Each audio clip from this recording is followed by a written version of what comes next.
we need to talk about also how you made one down. Story here, I got some pictures here.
Right Honorable Raila Amolo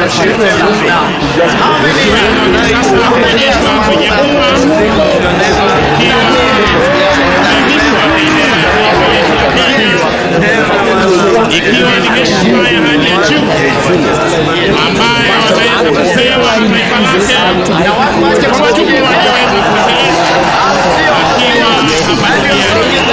ametia Mwenyezi Mungu ameona tangulizi za haki nazidi kwa miaka 80 hajaweza kushindwa akaweza kuishi kiongozi wetu Raila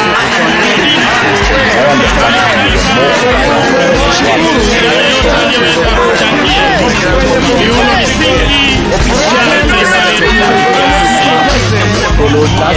Wananchi wakiweza kupeperusha bendera hivi sasa, wakiweza Mheshimiwa Raila Amolo Odinga ni leo ikiwa ni misa ibada, inshallah siku ya Jumapili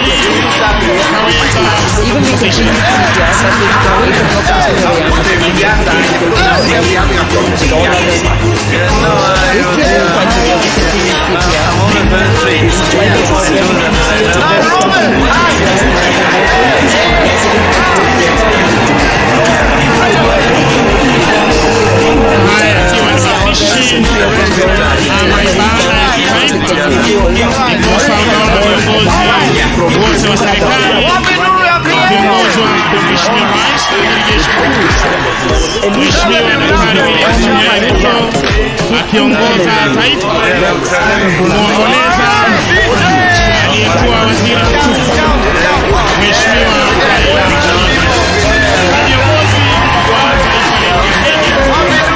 wakiwa wameandamana naye Mheshimiwa Rais kuweza kufariji wa Kenya, kufariji familia ya Mheshimiwa Raila Odinga, miongoni mwa waombolezaji waliofika siku hii ya leo. Asante sana bendi za majeshi ya ulinzi, tuwe standby kwa wimbo wa taifa. Bendi za majeshi ya ulinzi, tuwe standby kwa wimbo wa taifa. Then there is Raila Jr. All right.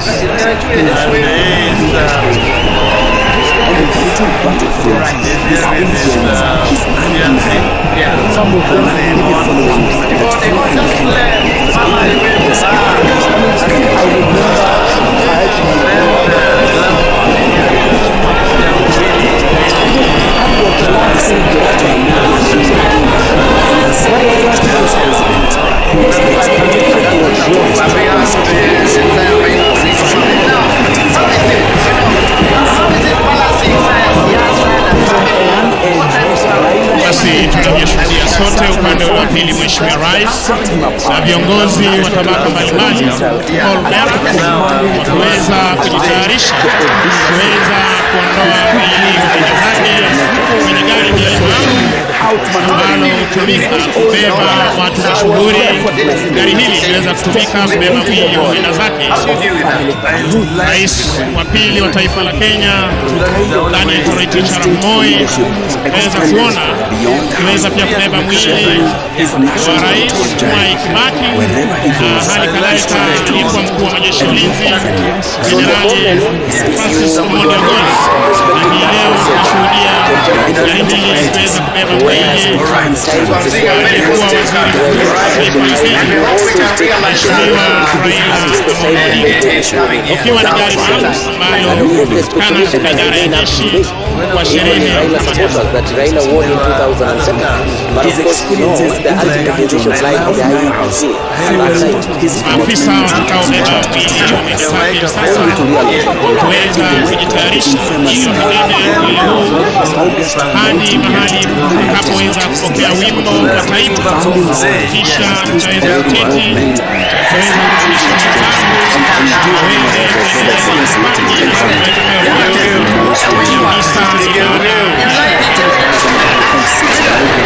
Why do you like this? For his 2007 presidential duty as suggested that his role in the trade was more significant than I'm just talking about the way ladies are requesting for that song when they're walking down the aisle because they don't trust the man they are married, the pastor. Raila Odinga became so synonymous with the so-called Kenya's liberalism. The Jamaican parent. This journey was marked by increasing riots for treason between 1982 and 1991. Tunashukuru wananchi walioweza kufika kushiriki nasi misa ibada ya mwenda zake. Tunashukuru kwa utulivu wenu na hali kadhalika kuweza kuhakikisha kwamba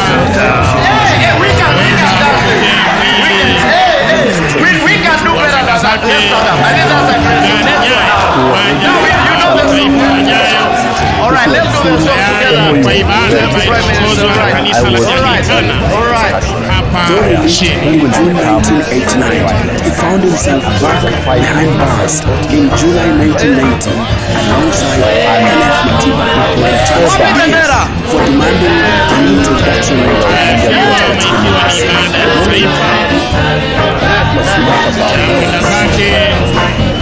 aliyekuwa waziri mkuu Mheshimiwa Raila Odinga ikiwa sasa kuweza kutayarishwa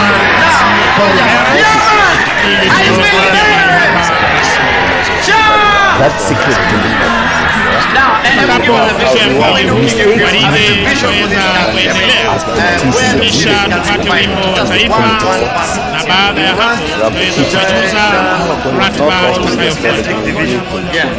It is what is keeping us away from realizing the Kenyan dream. We must unite as Kenyans. Don't think of your neighbor as a member of this or that community. Imeweza kufunikwa bendera ya taifa letu la Kenya, ikiwa ni uzalendo wa hali ya juu na heshima za hali ya juu aliyopewa. Mark this card because if you don't get home, whoever it is, just give them the details of the car because I'll sure I'm going to be arrested. So I drove with these people following me to Gumo State. We surrounded the state. It was my first arrest. It must have been drawn entirely from the Mount Kenya region. It included so I had this letter always at the radio just in case so I worried and wakiweza kujitayarisha hivi sasa ili wakaweze kuleta mwili huu. Tunaomba wapiga picha wetu tafadhali muweze kuwapisha kwa heshima. With all due respect, kindly tunaomba wapiga picha tuweze kuruhusu gwaride hilo kuweza kuendelea tafadhali. And then took me to Nairobi traffic headquarters. I never knew there were cells there. But below there are cells. And that's when I learned that Matiba had been there. Viongozi wetu wa kidini kutoka idara ya jeshi wakiwa mahali pale, viongozi wa kanisa la Kianglikana, dini ya Kiislamu na hali kadhalika kanisa la Kikatoliki wakiwa tayari kuweza kuletea mwili huu mahali hapa. The collapse was formalized 2 years later with a referendum that pitted former allies Mwai Kibaki against Raila Odinga and NK against LD. Kibaki was trounced in the referendum. And then you are told to lie. You go to a referendum again with the arrogance the leaders had just the way they wanted wataweza kuleta mwili huu kwa gwaride mwendo wa kinyonga ama kupenda slow march ili tuweze kupia mwili huu rasmi kwenye jukwaa. Yes, I was then an assistant minister for tourism and wildlife, and the momentum of the referendum continued beyond the referendum. That's why in 2007 the ODM was formed. Yes, and ODM won the election. The 2007 election was a rerun of the 2005 referendum.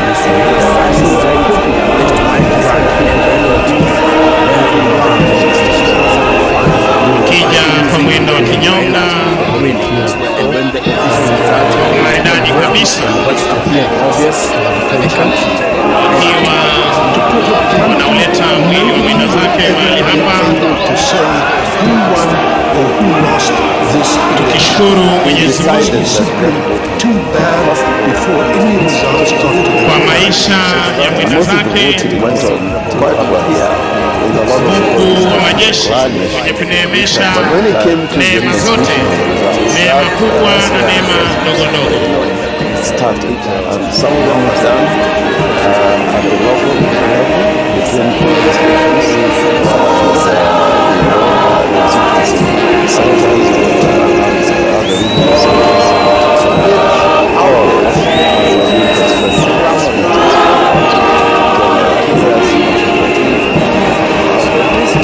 So we said,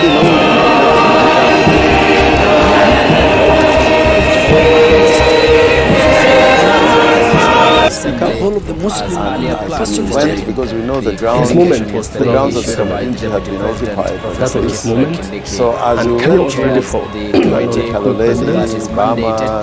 now a combination of factors. We said, we must see the people, show the people that we had actually got president. But Odinga was to work with the man who he claimed had stolen his presidency. Kenya was to have its first ever grand coalition government engraved in a peace accord, witnessed by iconic figures in Africa. Many people died, led by the chief minister, had new UN Secretary the court, had linked Kenyan to be tried and jailed hastily by willing judges. Foreign nations had new applications from asylum seekers keen to escape and live to fight another day. Upon his release in June 1991, fearing for his safety, he sought refuge in Norway. The flame of liberation was lit, and Moi and Kanu realized that change was inevitable. Moi called a conference at KICC. He called the Kanu National Conference to decide on the constitution. When we reached there, and he had a field day. So he allowed them to speak. A very clever man. He allowed them to defend him. What do you think? Should we change? Should we not change? He allowed them to defend him. It's not about riders. What will be happening about so he listened to everybody. At that time we knew now said, I have had you. If he was focused I now on also power, want to make my own then there would have been no deal. A day before the day, Franklin Bate, then Moi's most trusted Deputy State House Controller, was given a delicate duty to perform. He was asked to prepare two speeches, one outlining the importance of retaining Section 2A in the Constitution, and another calling for its immediate repeal to allow multi-party politics. It was a secret that only Bate and President Moi knew. When he told me, because I was sitting there, he told me, give me. Because the entire Then I told him, cloud what he said. Others has expressed he read his speech, the first page. When he now reached that verse, he now said, mimi all of them, yale ambao ninayaona mbele ni kali kuliko tunayaona hapa. But the grand So coalition was lazima not an easy marriage, complete kwa with yale echoes ambayo of the MOU failure 5 years earlier as President lazima Kibaki held on tuweke to kwa key njia ministries. ambayo haitadhuru watoto wetu na haitaharibu uhusiano wetu na marafiki zetu za In February 1992, Raila made a bold return to Kenya and aligned himself with the Forum for the Restoration of Democracy, FORD, the party led by his father, Jaramogi Oginga Odinga, and Kenneth Njindo Matiba. The Grand Coalition government went on to deliver. However, later that year, internal divisions and interference from the ruling Kanu party fractured FORD into two factions, FORD Kenya under Jaramogi and FORD Asili with Kibaki Matiba into the time. The Grand Coalition government acted as Raila's launching pad for the next election, but the dynamics were shifting and none so dramatic than those occasioned by the International Criminal Court indictments of then Deputy Prime Minister Uhuru Kenyatta, William Ruto, became the first vice chairman. I became the secretary, and that was the beginning of the ICC case as a fiction of Mao encroachments and the Mao forest, further strained relations between Raila and Ruto, with Ruto allies accusing Raila of abandoning Ruto at the president because of age. Then the city again falls queen, and they were not prepared for that. They will say also some things, but that was the truth. They fought very hard to ensure that Jaramogi would not be succeeded by Kikuyu in for Kenya. So they engineered the removal of my own removal, because at that time Raila was supporting Munyo Yaki to become Secretary General because he had a longer history of relationships with his family. And that was the beginning, actually. The break had begun on the very first day. And there was a feeling that because FORD Asili is led by a Kikuyu, we shouldn't allow a possibility where the other FORD was also led by a Kikuyu. That was the beginning of the end of the two FORDs, unfortunately. And Moi saw it and he exploited the maximum. Kenneth Matiba is out in London. for some medical treatment. And preferred And immediately after 2007, and he's coming back. People who wanted to stop And the man who is leading Ford immediately is Jaramogi Oginga on a Odinga. mission to disorganize ODM. Jaramogi Odinga is slightly older than Kenneth Matiba. So you put it to the head of Kenneth Matiba that it is time for Jaramogi Oginga Odinga to go where? Go home. It was usually 100,000. So when he's coming, I'm younger and he's old and he has had his time. He needs to go away. So that's what was done. And by the time the Kenneth elections Matiba were was given staged that in impression 2013, just by some ODM's statements. Pentagon was no more. And secondly, Ruto, Gil and Najib Balala teamed up with Uhuru Kenyatta to form the Jubilee Coalition. Musalia Mudavadi vied for the presidency on a UDF ticket, and Raila Odinga found warmth in the CORD coalition, together with former Vice President Kalonzo Musyoka and Ford Kenya leader Moses Wetangula. The election was won by Uhuru Kenyatta, with Raila Odinga coming second. Is a day that any democratic transition resulting in leadership of many of us was that early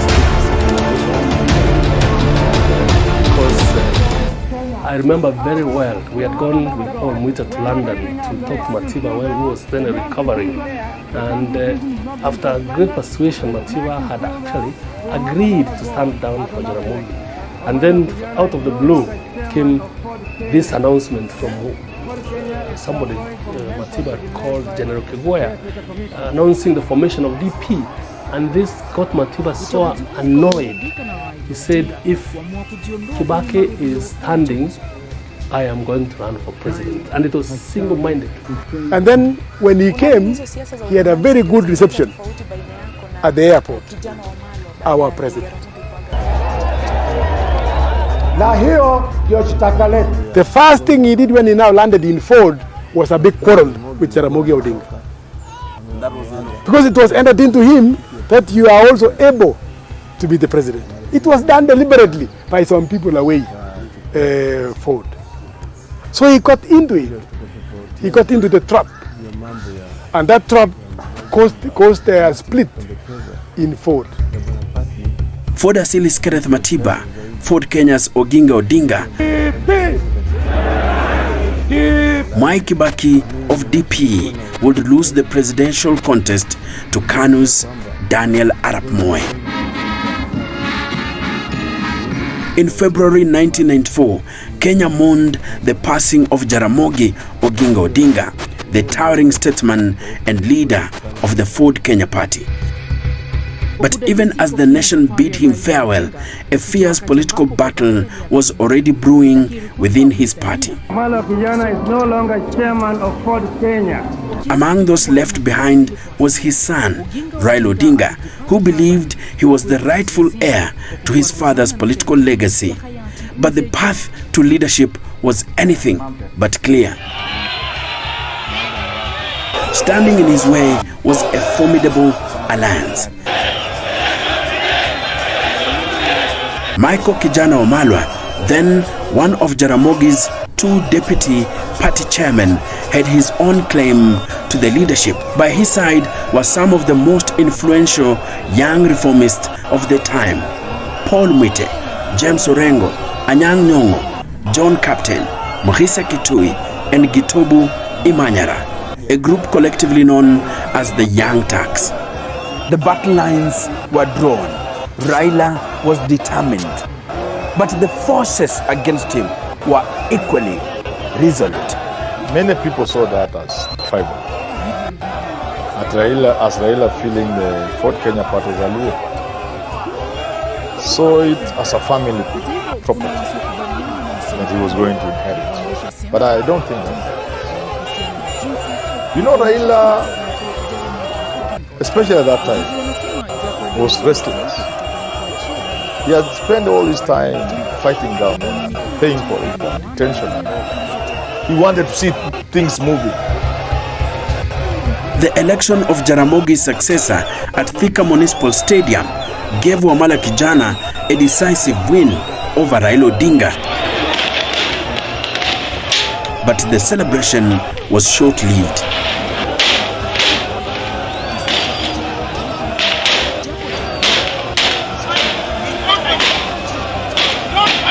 Instantly, mayhem engulfed the stadium. A storm of fury raged among Raila supporters, turning the arena into a battleground. Defeated? Never. Raila Odinga was only getting started.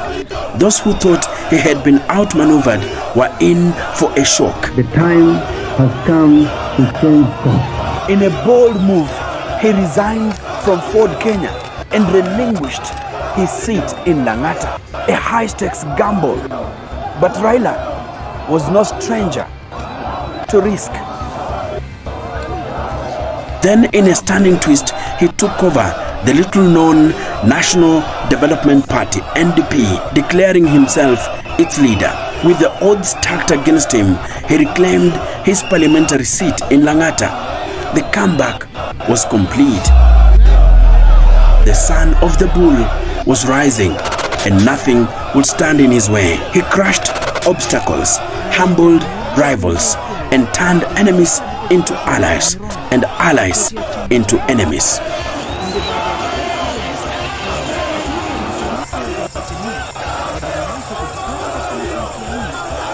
But there was one final mission.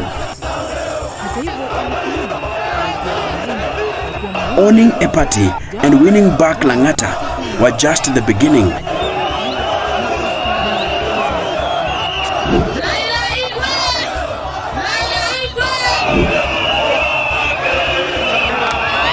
At this juncture, Raila set his sights on something bigger, the soul of the Luo people. When Jaramogi Oginga Odinga took his final bow, the Luo people were left searching for a voice, a champion, a new folk hero to carry their dreams. The battle for his succession was not fought with swords, but in the arenas of intellect, rhetoric, and raw charisma. On one side stood the scholars, James Orengo, Professor Anyang' Nyong'o, men of letters, polished and urbane. They spoke the language of diplomacy, their words sculpted by academia, their mannerisms refined by intellectual rigor. Raila Amolo Odinga! But the Luo political soul is not stirred by eloquence alone. It demands more than mastery of English, fine dressing, and sophisticated taste. To lead the people, one must not only speak, but act, inspire, and move. Lazima tufunge barabara. Kama baba amesema tufunge, tutafunga. Kama amesema tufanye kazi, tutafanya. In the court of public opinion, the battle was over before it even began.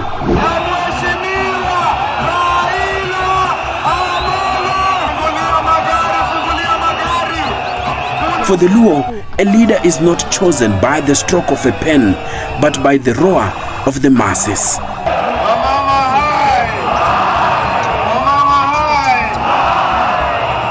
And in Raila Odinga, they found their warrior, their champion, their next great folk hero.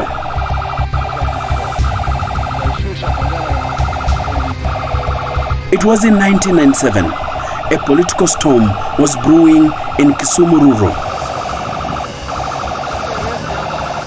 Anyang' Nyong'o, flying the flag of the Social Democratic Party, was up against a formidable opponent, Job Omino, a close ally of Raila Odinga. The verdict from the ballot?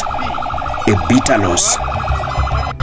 But politics, as they say, is a game of resilience. Nyong'o's party had just enough seats to secure him a lifeline, a nomination to parliament, a temporary setback, but a lesson learned. By 2002, the writing was on the wall. Nyong'o had seen the tides shift. Raila Odinga was on the move, rallying forces under his new political home. Nyong'o made his move, abandoning SDP and stepping into Odinga's camp, a strategic realignment. But not everyone followed the wind. One man remained defiant, James Orengo. While others coalesced around Odinga, Orengo took a different path, contesting the Ugenya seat under the National Social Congress and even making an audacious bid for the presidency. Kibaki may emerge on the basis of consensus, but Uhuru, is emerging in a background, and an unfortunate background of a very acrimonious political process in which his friends and foes within Kano and outside Kano are saying he has been imposed. Both gambits ended in defeat. Time, however, has a way of softening even the most unyielding of spirits. In the years that followed, Orengo, once a fierce rival, would eventually bow to political reality. Not only did he rejoin Odinga, but he became one of his most loyal disciples, standing by his side through Kenya's most turbulent political battles. We are not intimidated, and from here we are all going to march into town in the normal way we have done. We have notified the police about this demonstration. In the late 1990s, Raila Odinga emerged as a formidable force. First contesting the presidency in 1997, his political maneuvers saw him align and break alliances. The 1997 presidential election had ended, but the battle was far from over. Defeated at the ballot, the opposition was determined not to lose the war. 5 political heavyweights, Mwai Kibaki, Michael Omalwa, Charity Ngilu, Wangari Maathai and Raila Odinga joined forces under one banner, the Opposition Alliance. Their mission: challenge President Moi's legitimacy. Almost every single party has had no reservation whatsoever regarding the need for us to get rid of Moi. But Moi was a seasoned political chess master. Armed with judges and lawyers eager to please him and the weight of incumbency, he maneuvered past their protests. With no legal path left, the opposition settled on a different strategy: unity. A powerful, unwavering front to challenge Kanu's grip on power. But behind closed doors, not all was as it seemed. Even as opposition leaders charted your a new potential course customers together, are watching this one video. of their own Don't miss was out on the already opportunity to in reach secret them. talks Advertise with your Moi. business Raila alongside Odinga, their favorite ever the content strategist, and convert was them forging into loyal a customers. separate path. Contact and then us now at whispers turned into headlines. info@snstv.com or The country WhatsApp woke up to a new phrase: cooperation, 0659250389 to a amplify your mysterious brand to the political SNS union family. between Moi's Kanu and Odinga's NDP. Some were shocked, others saw it coming.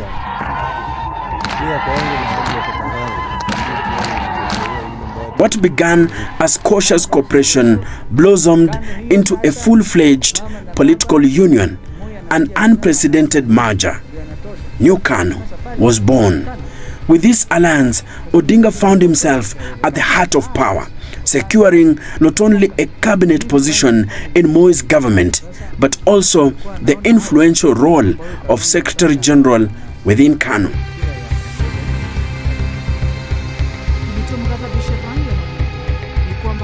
Moi had ruthlessly dumped the ever-loyal JJ Kamotho. It was a move that reshaped Kenya's political landscape, aligning former rivals in a partnership that few had anticipated. Even overseas things that Moi would like to cling to power. Nataka kutangazia nyinyi kwamba wakati wa kustaafu kwangu umefika baada ya uchaguzi huu. As Kenya braced for a transition, many KANU prominent politicians, among them Professor George Saitoti, Kalonzo Musyoka, Musalia Mudavadi, and Raila Odinga, were tussling to succeed the retiring head of state.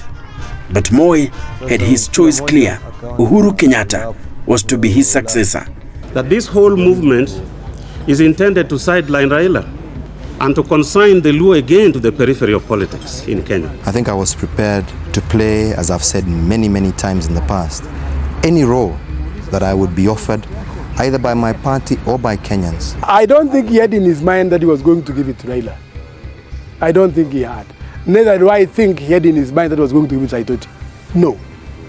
I think he had formed up his mind that my candidate for KANU is Uhuru Kenyatta. It was a plan. I think that was already in his mind. He has already set it up completely. Because when you look at Uhuru's elevation, yeah, it was like a crash program. Yes. So they should have known that this guy is planning something else. They didn't see it. They didn't see it. They never saw it. But Raila Odinga had other plans. Itakuwa ni kitendo cha usalata mkubwa kwetu kama viongozi kwenda Kasarani kule tukiwa kama tunajua matokeo ya Kasarani tayari yanajulikana. Defying Moi, Odinga led a mass exodus from KANU, finding refuge in the little-known Liberal Democratic Party, LDP. But behind closed doors, he was making moves that few anticipated. On October 14th, 2002, Nyachae and Odinga struck a deal at the Serena Hotel. One of them will run for president, the other will help shape the government.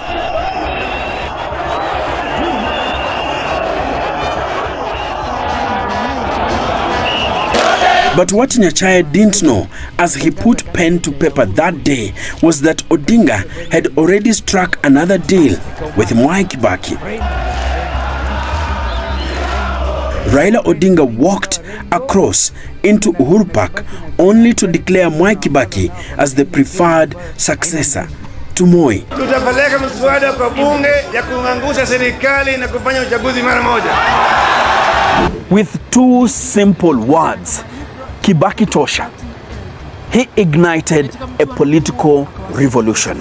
The opposition was galvanized, transforming the National Alliance of Kenya into a formidable force, the National Rainbow Coalition, NAC. There were also people push and pull. He came and closed that push and pull and just made one word. And that they were unable anymore to feel, they just felt now we have to go with Kibaki. So that statement is what galvanized the opposition? Yes. Just that statement of his is what galvanized them to have now one agenda, one president candidate, and then moved on. After Uhuru Park declaration, after that Uhuru Park declaration by Raila Odinga, from where you sat, were you seeing a victory for the opposition? Yes. We saw a victory. It was very clear. Very clear. Very clear. But you see, what people are forgetting is that at that time, we had Wamalwa, we had Raila, we had Kibaki, Ngilu, and the others. The Kalonzos now came in really after. I personally feel very challenged by the honor that has been bestowed on me by my colleagues, by the parties we have formed, but I even feel more challenged because I am fully aware of the job that is ahead of us.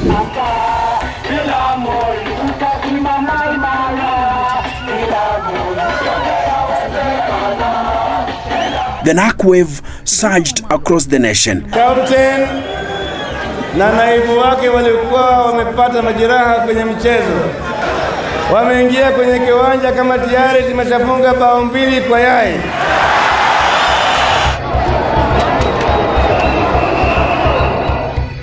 With opinion polls painting a clear picture, victory was within reach.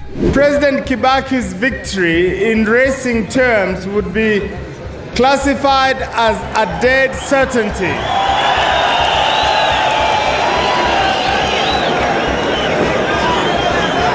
If it was a horse race, it would be a dead certainty that maybe the only way it could lose would be by falling. But since that is not likely, I think it's now a one-horse race.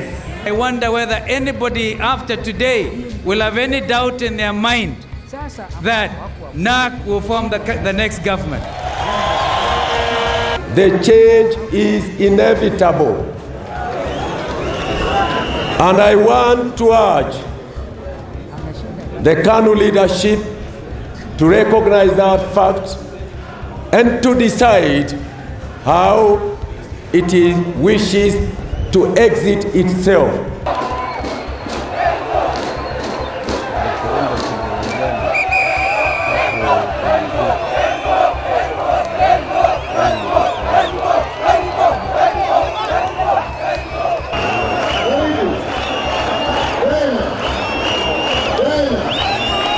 Ingawaji umati uliojitokeza katika uwanja huu ulikuwa wa aina yake, bila shaka upigaji kura wao ndio utakaoamua hatma ya kisiasa humu nchini. And when the ballots were counted, history was made. The opposition had done the unthinkable. KANU's reign was over. And Uhuru Kenyatta had been defeated.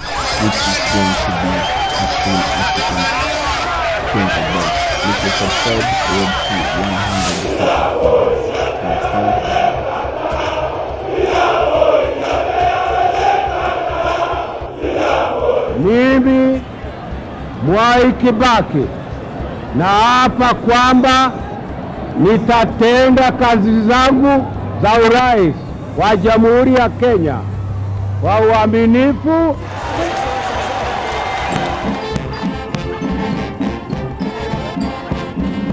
As the new dawn took shape, President Kibaki unveiled his first cabinet. Among the key figures, Raila Odinga, the engineer turned politician, now tasked with rebuilding Kenya's infrastructure as Minister for Roads. The dawn of a new era. The opposition had finally taken power. Raila Odinga and Mwai Kibaki stood side by side. But beneath the surface, cracks were already emerging. Barely months into government, Raila Odinga was restless. His appointment as Minister for Roads was not enough. He wanted more. He wanted the title of Prime Minister. The MOU was very clear, and I was in that night discussion where who will become the Prime Minister. And there was a fight between Saitoti and Raila Odinga. And it was so bad until Raila Odinga gave up and said, it's not about being a Prime Minister, it's about getting Moi out. And because that was the rallying call, everybody submitted to Raila Odinga being the nominee of LDP to be the Prime Minister. That secret deal was there.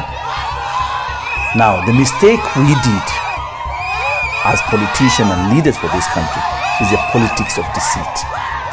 We cheat each other.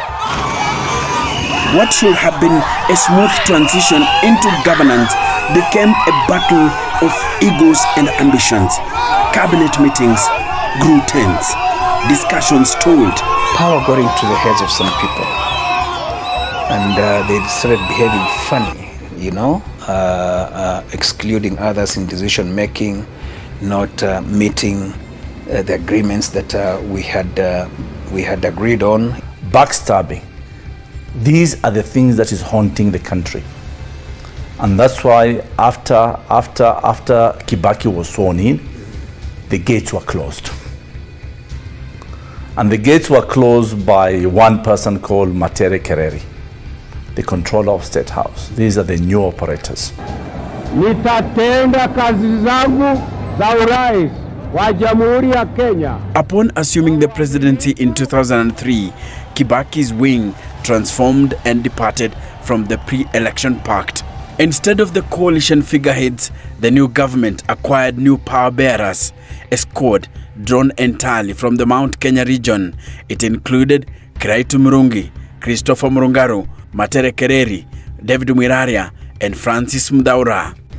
They disowned the promise after we delivered them.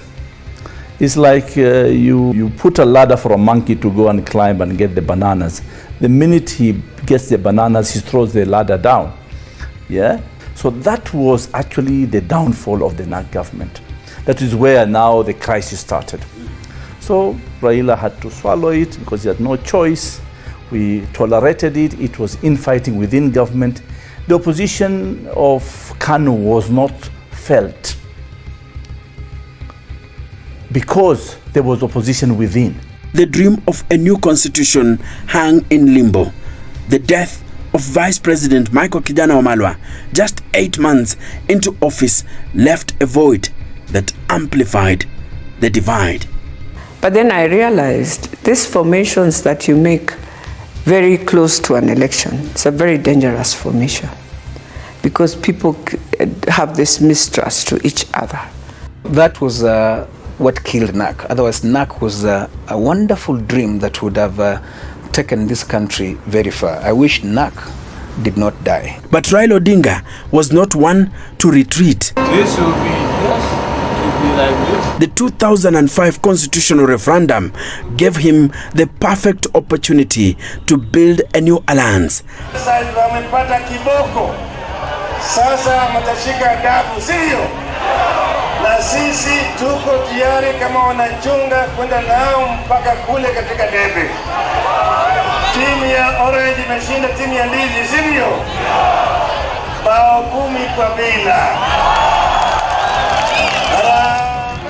Again, with the arrogance that the leaders had, it was just bulldoze the way they wanted it because it's government.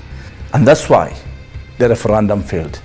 And we beat a sitting president who fired us from government immediately after the referendum. You were then? Yes, I was then an assistant minister for tourism and wildlife.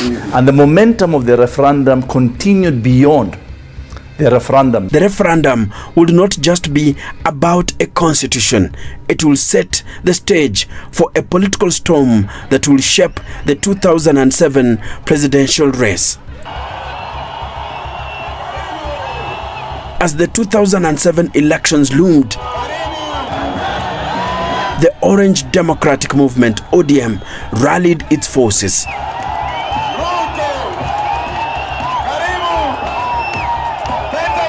A coalition of political heavyweights determined to challenge the establishment.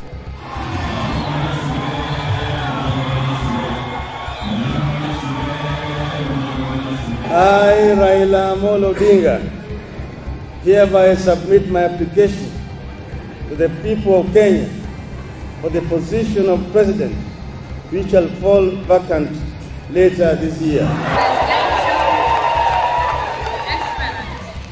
I believe, ladies and gentlemen, that our country needs a social market economy, which is also christened as the third way.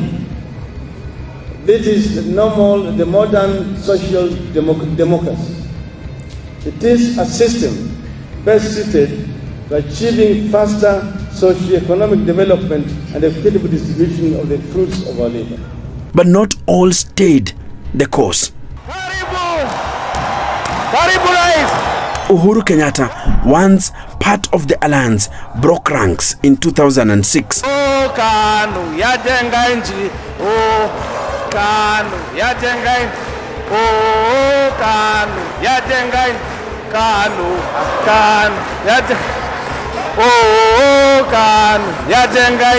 Nikukumbushe ya kwamba hata wewe ulikuwa life member wetu wa chama hii yetu ya KANU. Throwing his support behind President Mwai Kibaki's re-election bid. Na mimi sikufikiria KANU watakuja tufanye kazi pamoja, na ninawaomba tafadhali, nawaomba kura yenu tafadhali. Asante sana, asante sana, asante sana. Then, just months before the polls, Kalonzo Musyoka followed suit, citing friction within Odinga's inner circle. Their departures sent shockwaves through the party, reshaping the battlefield in one of Kenya's most contentious elections. In the dramatic political twist, Kalonzo, through his lawyer Dan Manzo, secured control of the original ODM Kenya party, leaving Raila Odinga and his allies in a precarious position. But fate had another card to play. A shrewd move by lawyer Mugambi Imanyara saw the registration of a separate party, ODM, one that he will soon hand over to the Langata MP, giving Odinga's camp a new lease of political life. December 27th, 2007, a momentous day in Kenya's history, a country at the crossroads of hope and turmoil. The stakes, the presidency of a nation on the rise. There was an element of surprise that Kenyans were ready to embrace him to that point and to that level, especially after the Pentagon embraced him. But in the days to come, what was meant to be a democratic exercise would unravel into one of the darkest chapters in Kenya's history. The contest between Raila Odinga, the leader of the Orange Democratic Movement, and incumbent President Mwai Kibaki was fierce. The 2002 public goodwill extended to Kibaki had faded. The stakes were unprecedented. As ballots were counted, early results indicated a commanding lead for Raila Odinga. But something changed. Most of the voting went on quite well in a lot of the polling stations across the nation. But when it came to the transmission of the results, that's where the problems, started. Results started trickling in an unusual pace. The tallying process was marred by delays, inconsistencies, and missing figures.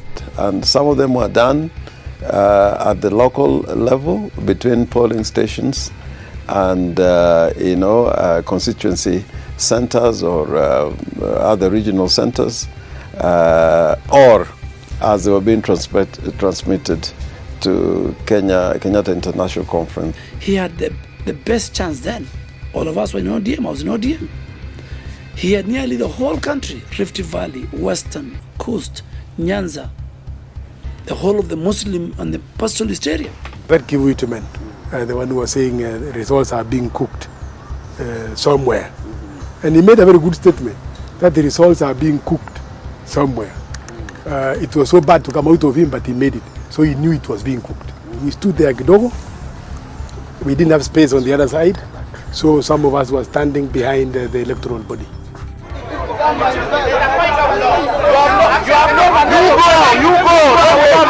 Me, I was next to Kivuitu and another ambassador Tumwa. I was standing behind the two. I was whispering to Chuck Tumwa, "You are a fine man. Give us fine results. Even if the fine results are us losing, so long as they are fine." And we knew what was going on. They were determined. They knew they've lost. They knew they will use the exercise of the police and they will shut us down. Then all of a sudden, 2 columns of TSU started coming from my right and then doing a funnel. And then the electoral body officials, members, commissioners, were beckoned to stand up. and then they were told to walk. Then they walked through the two lines, one line on this side, another line on this side. They walked through, and they were escorted as such up to the upper room. After that was done, we were told to vacate KICC, and they were ready to beat us up.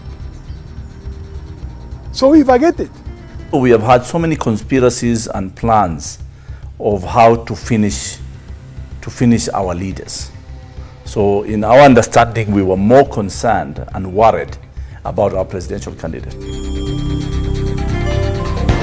Lights were switched off at the KICC, and what followed was the shutdown of independent broadcasters. The chairman of the then Electoral Commission, ECK, the late Samuel Kivitu, was escorted by state police to State House, where then Chief Justice Evans Gisheru had already been summoned to conduct the sunset rituals.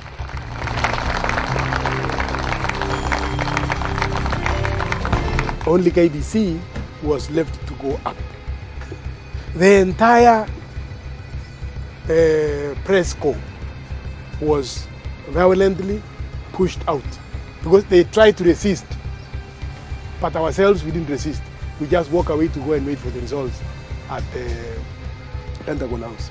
But they were flushed out by force. I even remember some of them were injured and some of their equipment was spoiled. The antagonistic situation that could not be managed by government of the day at that time will tell you that Raila somehow had good numbers. If he didn't win, as people could want to claim, but he had good numbers that can convince someone that Raila won. Look at the number of MPs we got. Look at the number of regions that supported Raila Odinga. Almost the entire country. At that time, Kenyans eagerly waited for Kivitu's voice. We didn't take long. At Pentagon House, watching those screens we had fixed up there. The announcement came. Kivitu announcing the winner is Mwai Kibaki. The entire Pentagon House was into mourning. They simply broke down. Some of them even collapsed. I mean, I remember I had to be involved in first aid on some of them because that was the last thing to expect. That was the last thing to expect because that election was won by the orange team. How was Raila then, I think, when the results were announced? He simply stood up, walked into his car, went away. The one who, I mean, a large number, I don't want to mention the guys who broke, but they broke down. Yeah. William Ruto, again, also walked away. Henry Koske walked away. So I was left, if I may say now on my part, I was left with Ruth Odinga to kind of pacify people, comfort people. We took time. Some of them were crying profusely. We took time to ask them, there is a future, there is hope. So the moment you are not respecting that procedure and the tenets of democracy, where you have time to swear in the president, where you have also time to do all those state decorations until the time the president is sworn in, of course it casts doubt. And of course the speculation has remained up to today, even in Raila supporters, that Raila won in 2007. But of course, you know, the ultimate decision lied with the IEBC at that time. We thought Kivitu was in charge as chairman, only to realize that later that I think the pressure was too much, and maybe one would understand dealing with an incumbent is not easy. He has the instruments of power. He can intimidate, blackmail, and frustrate you into submission. And probably Kivitu cracked at one point. He was not strong enough to hold his ground. Within minutes and amid the fast-setting nightfall, a hurried swearing-in ceremony was held at State House. Nitaihifadhi, nitailinda na kuitetea katiba ya Kenya kwa mujibu wa sheria iliyowekwa. Ewe Mwenyezi Mungu unisaidie. The opposition cried foul, What followed was a descent into chaos. Across the country, demonstrations turned violent.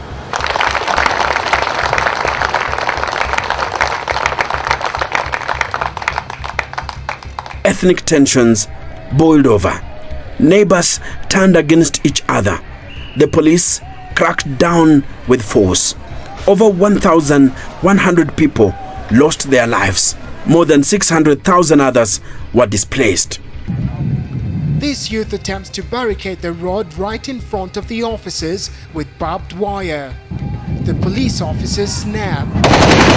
Automatic gunfire rends the air. Tear gas canisters follow. Every so often. That the results were irretrievably polluted. You, sir, both of you gentlemen, were wise to come to the conclusion to appoint IREC instead of trying to do a recount. That would be impossible. To put it bluntly, nobody will ever be able to say who won or who lost this election. It was simply too bad before any results got to the KICC. Judge Kriegler was speaking English. That is his language. Yeah. In English, he was saying Kibaki did not win. In English. I'm not looking for anything. I'm just looking at language alone. He didn't say who won, but Yes. he said at least there was no one who No. was to be declared the winner. He was speaking English. So in simple terms, If somebody is declared a winner and you say you could not tell who won this election, you are saying the person who won did not win. But he was speaking English. as Kenya teetered on the brink of collapse, the world took notice. The African Union, led by former UN Secretary General Kofi Annan, stepped in. Weeks of negotiations ensued. We think that we will arrive at an acceptable solution that will help to deal with the crisis that we're having right now. After grueling talks, an agreement was reached. A grand coalition government would be formed. A historic handshake sealed the deal. For the second time in Kenya's history, the country had a prime minister. Raila Odinga assumed the role, sharing power with his former rival. But the wounds of 2007 ran deep, and the coalition government faced challenges from the start. Unity in government was easier said than done. Decision-making became slow, and political rivalries persisted. Sasa sisi tuko ndani ya serikali. Waziri mkuu hana habari ati rais kesa atakwenda kupeana district pale. Anapeana tu peke yake. Waziri mkuu anakuja kwa sherehe kubwa kama na hii ya serikali, PC hakuna. Unaambia PC ameenda Nairobi. Kama Kibaki alikuwa anakuja hapa, PC angeweza kwanza kuja kwa hapa. Na angewekewa sana namna hii bila hata choo. Angewekewa. Alafu na nusu kapeti namna hii. Nusu mkeka. Remember when riders were sent to Pentagon House and the riders were given to Raila Odinga and they escorted Raila Odinga to Harambee House. Unfortunately, fortunately, I was in that car. I was with Raila Odinga in the car. And we came out to Harambee House. Unfortunately, we didn't have a formal appointment with President Kibaki. When we reached there, Kibaki refused to see us. I told Raila Odinga, maybe we don't deserve to be given the riders before the deal. But Raila Odinga felt he was entitled to those riders. I started becoming disappointed because it was not about riders that we fight to be in leadership. It was about the people of Kenya. From that time, we knew we had a raw deal. If he was focused on power, then there would have been no deal, because the position that we took at the beginning was that we had won the elections and Raila should be declared the President of the Republic of Kenya. And the worst scenario for us was a repeat election Worst, because we only two scenarios. Raila's announced, and our second option was that we should go back for elections. It was necessary to go into that deal because the entire, clout of the international community, either as expressed through the African Union, the United Nations, and the United States of America, European Union, all of them wanted Raila, to accept a deal. But the Grand Coalition was not an easy marriage, complete with echoes of the MOU failure 5 years earlier as President Kibaki held on to key ministries. If Kibaki and PNU behaved properly and accepted the terms and the position of the Prime Minister as set out in the law and in the Constitution, things would have gone a different direction. Kenya would never had a situation where an election still becomes a problem. Despite the wrangles, the Grand Coalition government went on to deliver growth and significant political developments, including the promulgation of what was considered the most progressive constitution in 2010. Raila has been at the forefront of the fight for democratic space in this country and of the search for a new constitution. So it goes without saying that his contribution is written all over the place. His footprints are all over the place. You can't talk about the constitution of Kenya without talking about Raila.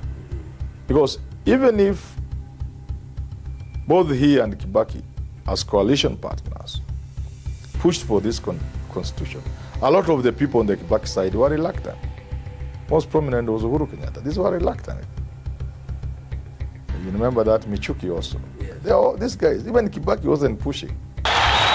With Kibaki heading into retirement, the Grand Coalition government acted as Raila's launching pad for the next election.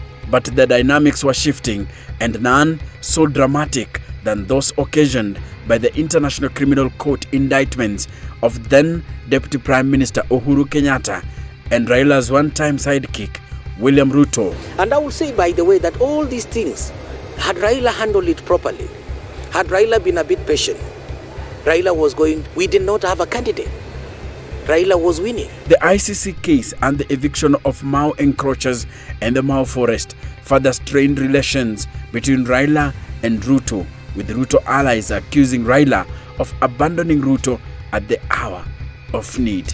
He doesn't, at the same time, he doesn't keep friends and allies. When he became the Prime Minister, he started again eating into his allies. So he lost William Ruto, he lost Charity Ngilu, he lost Aden Duale, he lost Charles Keter, he lost Najib Balala, he lost Musalia Mudavadi. So again, he came back to where he was in 2002 as NDP. People join hands during elections for various reasons. Of course, the main reason is to get to power, and there are various expectations as they join different coalitions or join hands with different people. Every politician, me included, we join politics to form government. Nobody joins politics to be in the opposition. So when we joined Raila Odinga, led by William Ruto, many of us, we wanted to form government. So we got half government. But in that half government, Raila Odinga and some of his close allies started undermining William Ruto and preferred Musalia Mudavadi. Immediately after 2007 general election, I think the people who wanted to stop Raila through whichever means immediately embarked on a mission to disorganize ODM. And I will tell you that disorganization was so intense and so well-resourced. I remember during those days we were being told if you wanted an envelope, it was usually 100,000 every weekend. There was a place where you would go to pick it. And the main aim was to disorganize ODM. And by the time the elections were staged in 2013, ODM's Pentagon was no more. Ruto, Ngilu and Najib Balala teamed up with Uhuru Kenyatta to form the Jubilee Coalition. Musalia Mudavadi vied for the presidency on a UDF ticket, and Raila Odinga found warmth in the CORD coalition together with former Vice President Kalonzo Musyoka and Ford Kenya leader Moses Wetangula. I'm very confident that I will be able to win in first round, not a rerun by the look of things, because the people of this country desire change, and they see me as representing change from the status quo, which will enable them to realize their dreams.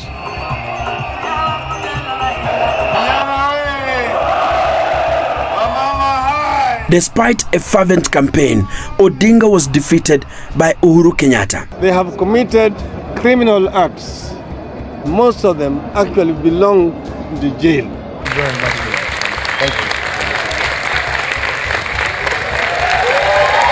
Alleging electoral malpractice, Odinga challenged the results, but the Supreme Court upheld Kenyatta's victory.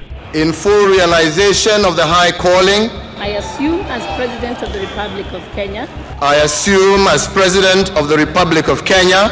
For him to contest all the time, I think he's always driven with this resilience attributes that there is always another chance.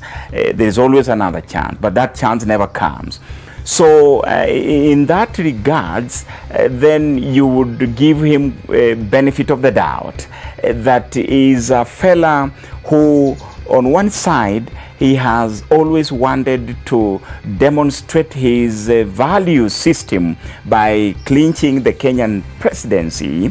But on the other side, he has always become the victim of differentialization of electoral management in this country.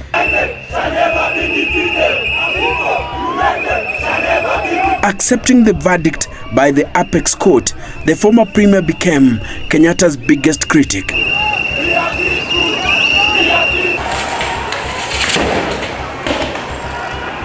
Hasira yangu ni ya huyo kijana anaitwa Uhuru Kenyatta na Ruto yake.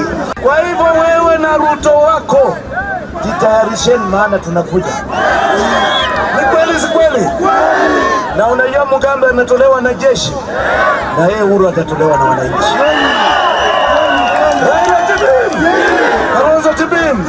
Tuliona Mungiki wakipewa mapini, wametuattack with primitive weapons. We are saying no, we don't want war in Kenya. We want proper leadership in the Republic of Kenya. He criticized the Jubilee administration of presiding over rampant corruption, mismanagement of public funds, ethnicity, abuse of office, and a ballooning public debt. Sisi tukishika hatamu ya utawala, hiyo kana tunasema ndani ya siku 90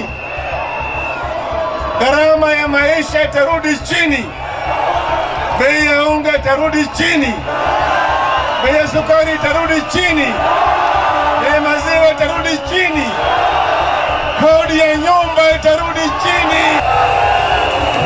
The 2017 elections marked a pivotal moment.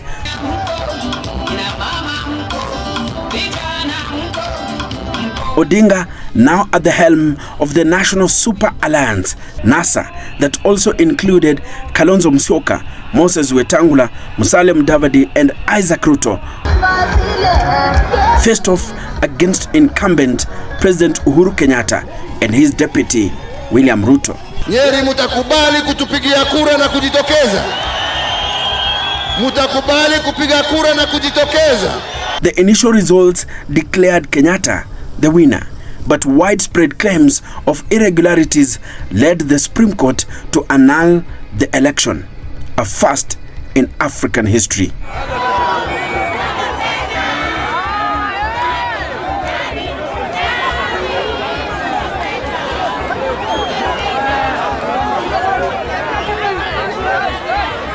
Maraga na watu yake hao wakora hao wamesema ati basi hiyo uchaguzi upotee. Si ndivyo wamesema?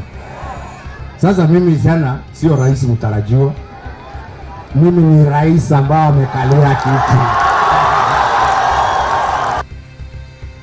Maraga ajue ya kwamba sasa anadeal na rais ambaye amekalia kiti. Citing lack of electoral reforms, Odinga withdrew from the rerun.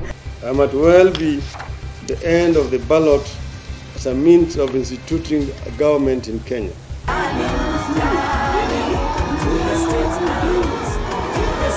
Effectively handing victory to Kenyatta. Kuna wale wanafikiria ya kwamba sasa tumebabaika ati tutaenda serikali ya nusu mkate.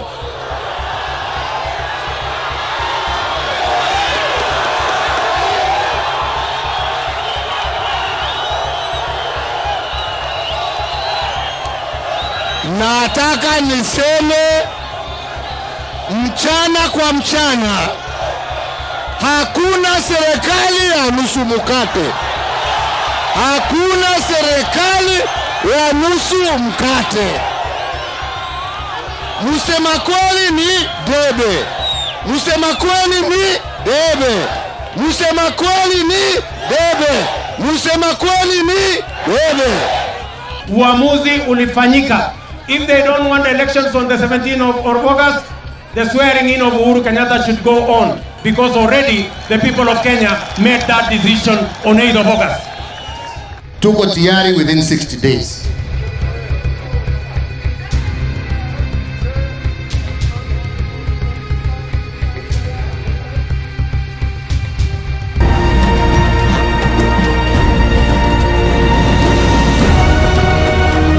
Uhuru Kenyatta, in full realization of the high calling I assume as President of the Republic of Kenya. I assume as President. Hiyo uchaguzi wa tarehe 26 Oktoba ni bandia. Hatutambui. Kwa hivyo, hatua ya kwanza, tunasema Uhuru Kenyatta sio rais wa Kenya.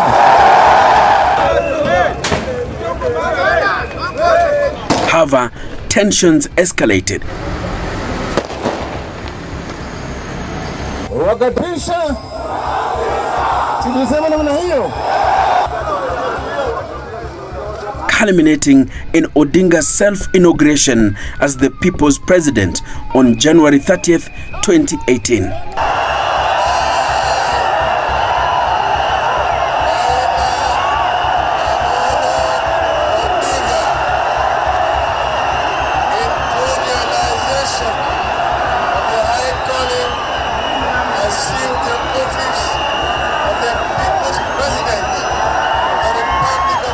This bold move sent shockwaves through the nation.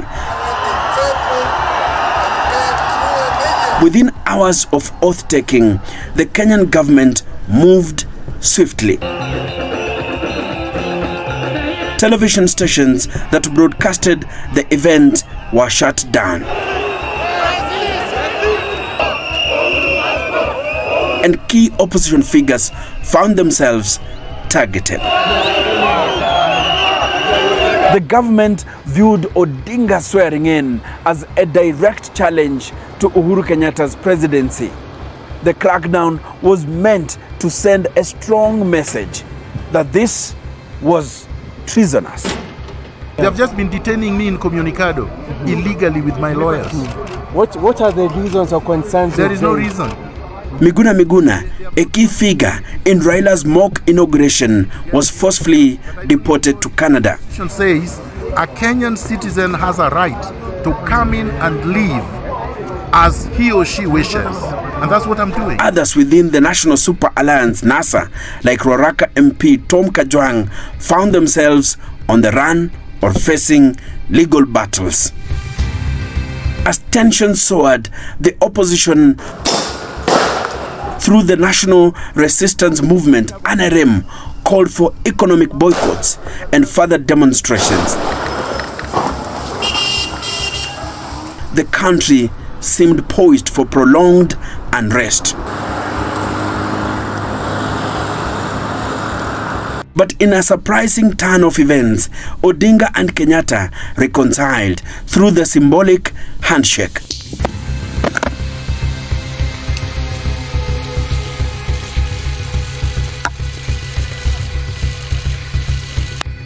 We are all sailing in this one ship. We must come together to scoop out the water that has been sipping, or we shall capsize, so that we can build together a united, harmonious, stable nation where no individual feels left out or left behind. He's the same man, Omolo Kijana, God rest his soul. He said, there are those who love Raila so badly, and he talks about Raila mania. And there are those who fear him so much, and he talked of Raila phobia. You see, let me tell you something about Raila. Even people who hate Raila, who don't like him, who can never vote for him, they hate themselves at the moment they find themselves admiring him. I've seen it. People who come from regions like Mount Kenya and others who really hate Raila will do anything to remove Raila from the political scene. Find themselves occasionally admiring the man, and they hate themselves for that. This gesture aimed to heal a divided nation, but inadvertently sidelined Deputy President William Ruto, sowing seeds of discord within the ruling party. The handshake was a double-edged sword. While it promoted national unity, it marginalized William Ruto, leading to a rift that would later define Kenya's political trajectory.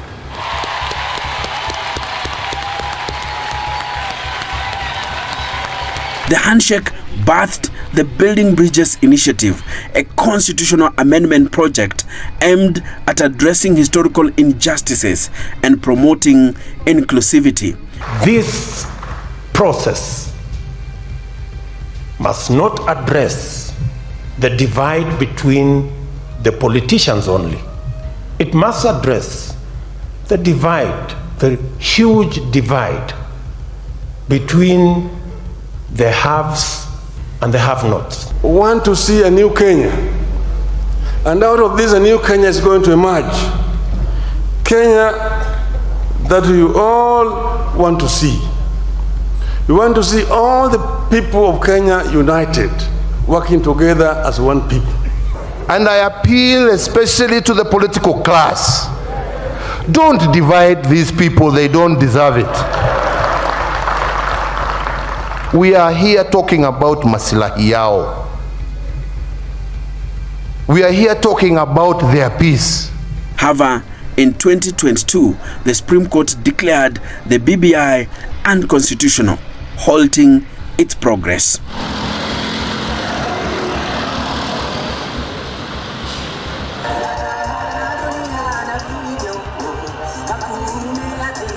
Mimi namwomba tu rais kitu moja. My friend, tafadhali, hata kama hutaki kuniunga mkono, na kuomba tu kitu kimoja.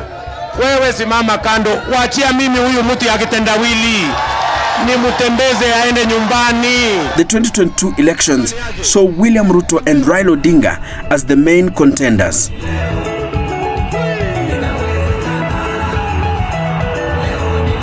The election is a mere 3 days away. Make arrangements to vote on the 9th. Ruto emerged victorious, but Odinga challenged the results, alleging electoral fraud. The Supreme Court dismissed the petition, and Odinga conceded, albeit reluctantly.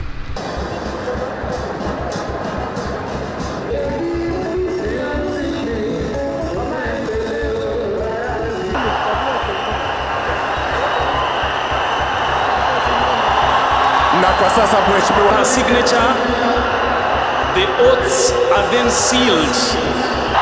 And now, ladies and gentlemen, His Excellency, the President of the Republic of Kenya, tumpongeze kwa makofi.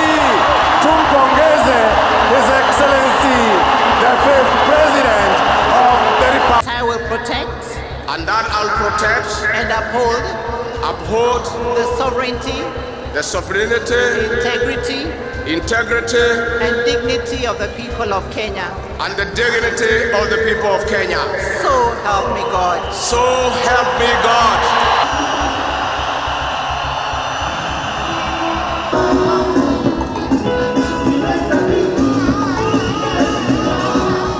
Na ni dhahiri shahiri kwamba anakuwa amiri jeshi mkuu wa majeshi yote ya ulinzi ya Kenya.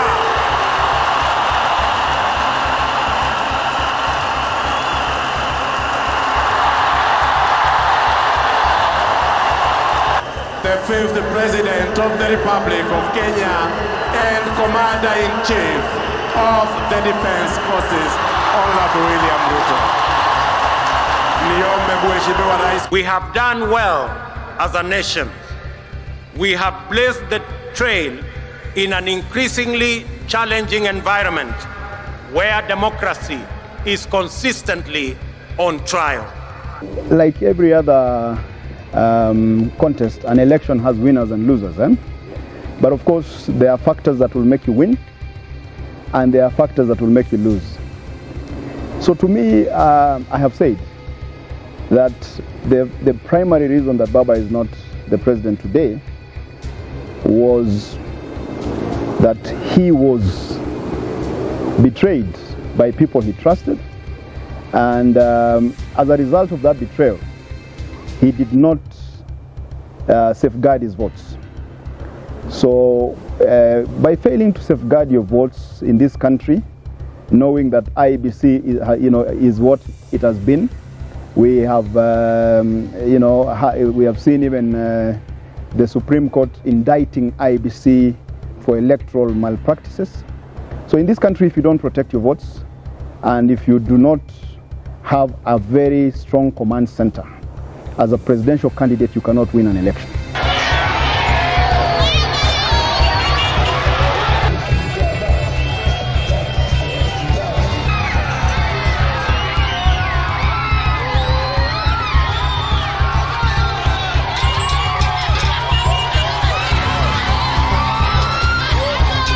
Kama wana Azimio, tumesema mpaka Kenya inuke.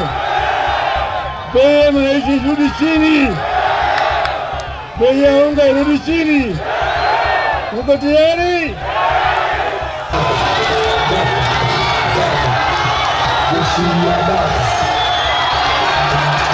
Vita imeanza. Sawa sawa. Haitaisha. Haitaisha. Mpaka Wakenya wapate haki yao. Mko tayari? Mko tayari? We have no exceptions on respect for the rule of law. And we also don't have exceptions on protection of property or lives. Everybody must respect the rule of law, and everybody is entitled to the protection of their property and of their assets and of their lives by the government of Kenya. In 2024, Deputy President Rigathi Gachagua faced allegations of corruption and abuse of office, leading to his impeachment.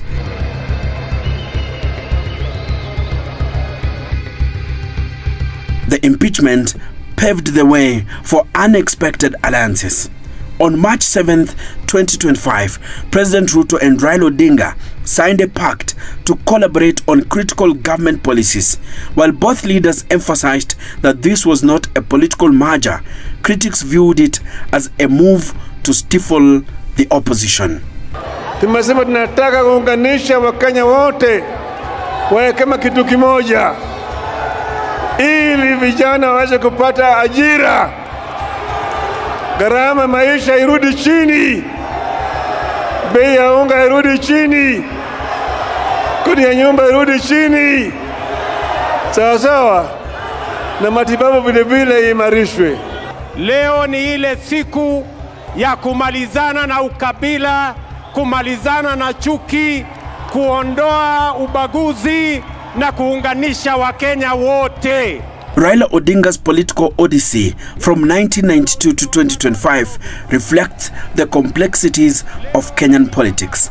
A dance of rivalry, reconciliation, and realignments. My name is Enoch Sikole, and I am the Kenyan historian. Tulete jamii zote za Kenya pamoja.